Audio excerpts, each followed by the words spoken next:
Aku percaya akan Roh Kudus, gereja Kristus yang kudus, persekutuan para kudus, pengampunan dosa, kebangkitan badan, kehidupan yang kekal.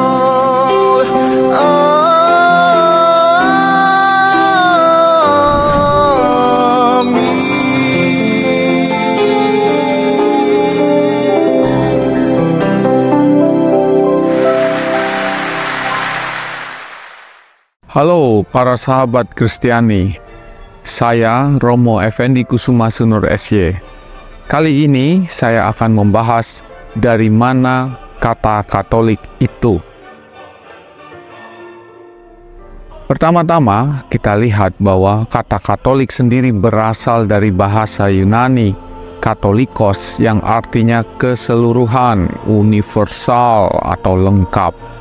Di kitab suci, bibit-bibitnya bisa kita lihat di Kisah Para Rasul bab 9 ayat 31 yang menuliskan asal mula kata gereja Katolik. Di sana dikatakan bahwa Ecclesia Katolikos. Ayatnya berbunyi seperti ini: selama beberapa waktu jemaat di seluruh Yudea, Galilea, dan Samaria berada dalam keadaan damai. Jemaat itu dibangun dan hidup dalam takut akan Tuhan. Jumlahnya makin bertambah besar oleh pertolongan dan penghiburan Roh Kudus. Di sini, kata Katolikos atau Katolikos dalam bahasa Indonesia adalah jemaat, umat seluruh, universal, atau gereja Katolik. Sehingga kalau ingin diterjemahkan secara konsisten, maka Kisah Para Rasul bab 9 ayat 31 bunyinya itu kurang lebih selama beberapa waktu gereja Katolik di Yudea, Galilea, dan Samaria berada dalam keadaan damai. Namun, nama gereja Katolik baru resmi digunakan pada awal abad kedua tahun 107 tepatnya ketika Santo Ignatius dari Antioquia menjelaskan dalam suratnya kepada jemaat di Smyrna untuk mengatakan bahwa gereja yang benar itu adalah gereja Katolik dan itu adalah gereja satu-satunya yang didirikan Yesus Kristus untuk membedakannya dari para bid'ah pada saat itu yang juga mengaku sebagai jemaat Kristen namun menolak Yesus itu adalah putra Allah yang sungguh-sungguh menjelma menjadi manusia. Ajaran-ajaran sesat seperti itu, kita sebut saja gnostisisme, ya, itu dilawan. Dengan surat tersebut Santo Ignatius Antioquia mengajarkan tentang pentingnya hierarki gereja, imam, dan ekaristi yang bertujuan untuk menunjukkan kesatuan gereja dan kesetiaan gereja kepada ajaran yang diajarkan oleh Kristus.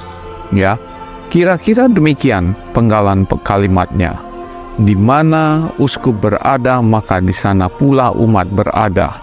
Sama seperti di mana ada Yesus Kristus, maka di sana juga ada gereja Katolik. Sejak saat itu, gereja Katolik memiliki arti yang kurang lebih seperti apa yang kita ketahui, ya. Dan oleh karena surat tersebut, lalu kita punya beberapa ciri ya gereja Katolik. Nah, gereja yang mengajarkan apa yang diajarkan oleh para rasul sendiri sesuai dengan apa yang diajarkan oleh Kristus pada akhirnya. Dan ini ciri gereja Katolik. Pertama, gereja Katolik itu punya hierarki. Para uskup adalah penerus para rasul, dengan uskup Roma yaitu Paus sebagai pengganti Petrus. Menjadi Katolik berarti berada dalam kesatuan dan ikatan penggembalaan gereja, ya, seperti itu. Lalu yang kedua, ciri sakramen yang berangkat dari pernyataan bahwa gereja adalah sakramen keselamatan Allah, ya. Dan itu menjadi sesuatu yang penting di dalam hidup kita orang Katolik, ya. salah satu penanda betapa bahwa kita ini orang Katolik adalah hidup dengan rahmat sakramen. Sudah ada rahmat baptisan, tetapi itu juga perlu ditambahkan rahmat sakramen yang datang dari Allah sendiri. Yang ketiga, Gereja Katolik juga bicara tentang para kudus.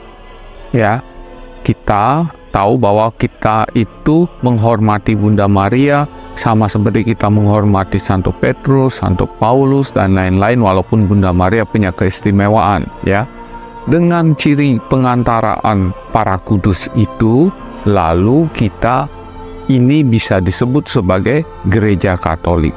Jadi ada 3 hal itu ya, bahwa kesatuan dalam hierarki, kesatuan dalam sakramen-sakramen, dan juga kesatuan dalam iman, termasuk orang-orang yang sudah mendahului kita, yang kita sebut sebagai para kudus itu.